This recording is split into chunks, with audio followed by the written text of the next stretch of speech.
നമസ്കാരം. ഞാൻ നിങ്ങളുടെ പ്രിയ കഥാകാരി ഡോക്ടർ ബീന.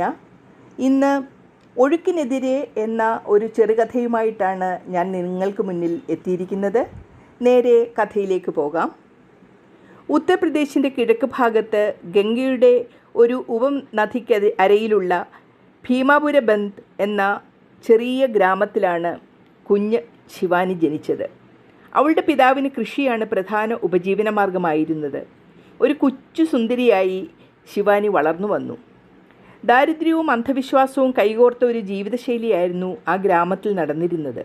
പെൺകുട്ടികൾ പഠിക്കുന്ന സ്കൂൾ വളരെ വളരെ ദൂരെയായിരുന്നു. ശിവാനിക്ക് പഠിക്കണം എന്ന് പറഞ്ഞ് വാശി പിടിച്ചുകൊണ്ടിരുന്നു. ഒടുവിൽ 4ാം ക്ലാസ്സിൽ പഠിക്കുമ്പോൾ തന്നേക്കാൾ വളരെയേറെ പ്രായമുള്ളൊരു പുരുഷന് അവളെ ഭാര്യയായി കൊടുത്തു.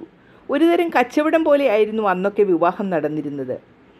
പെൺകുട്ടികൾ വളരെ ചെറുപ്പത്തിലേ വിവാഹിതരാകുന്നത് കുടുംബമാനമായിട്ട് ബന്ധപ്പിച്ചിരുന്ന കാലമായിരുന്നു അത്. പെൺകുട്ടി ഇനിയും വളരാനുണ്ട്, പക്ഷേ അവൾ ഭർത്താവിൻ്റെ വീട്ടിൽ വളരും എന്ന മനോഭാവമായിരുന്നു പൊതുവെ ഉണ്ടായിരുന്നത്.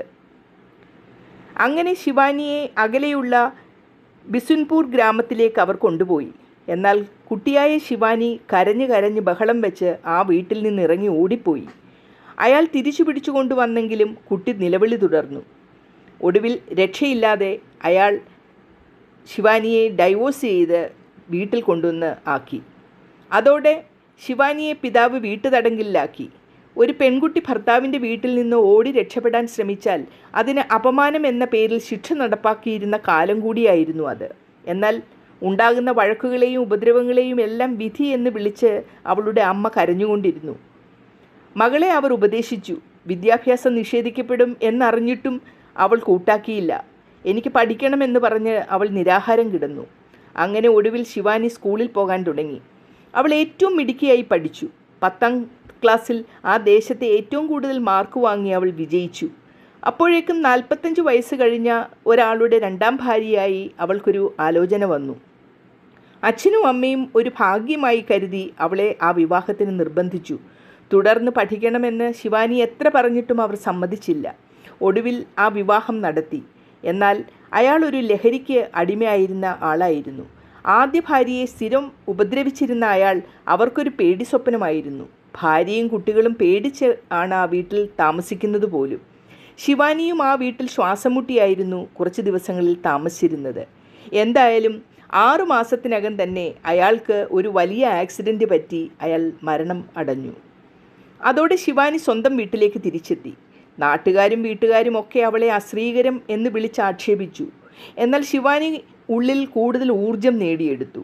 അവളുടെ ഒരു അമ്മാവൻ അവൾക്ക് വേണ്ട ധൈര്യം കൊടുത്തു. 10ാം ക്ലാസ്സിലെ ഉയർന്ന മാർക്കിൻ്റെ അടിസ്ഥാനത്തിൽ അദ്ദേഹം അവളെ +2 പഠിപ്പിച്ചു. അതോടെ അവളുടെ ജീവിതത്തിന് ഒരു പുത്തൻ ഉണർവ് വീണു. ഇന്ന് തിരിഞ്ഞു നോക്കുമ്പോൾ ശിവാനി എടുക്കാത്ത നേടാത്ത ഡിഗ്രികളില്ല. ഡോക്ടർ ശിവാനി ഇന്ന് കുഞ്ഞുങ്ങളുടെ അപൂർവ രോഗങ്ങൾ ചികിത്സിക്കുന്ന ലോകത്ത് തന്നെ പ്രസിദ്ധയായ ഒരു പീഡിയാട്രിഷ്യനാണ്. പല കോൺഫറൻസുകൾക്കും ആയി ലോകത്തിൻ്റെ പല കോണുകളിലും ഡോക്ടർ ശിവാനി പോയിട്ടുണ്ട്. ആഫ്രിക്കയുടെ ഉൾനാട്ടിൽ പാവങ്ങളായ സ്ത്രീകൾക്കും കുഞ്ഞുങ്ങൾക്കുമായി ഇപ്പോൾ അവർ പ്രവർത്തിക്കുന്നു. അവിടെ നടത്തിയ ഒരു മോട്ടിവേഷൻ ക്ലാസ്സിൽ ഡോക്ടർ ശിവാനി അവർക്ക് മുന്നിൽ തൻ്റെ ജീവിതം തുറന്നു കാട്ടുകയായിരുന്നു. കഥ ഇഷ്ടപ്പെട്ടു കാണുമല്ലോ. ഇനി നല്ലൊരു കഥയുമായി എത്തുന്നതുവരെ നന്ദി, നമസ്കാരം.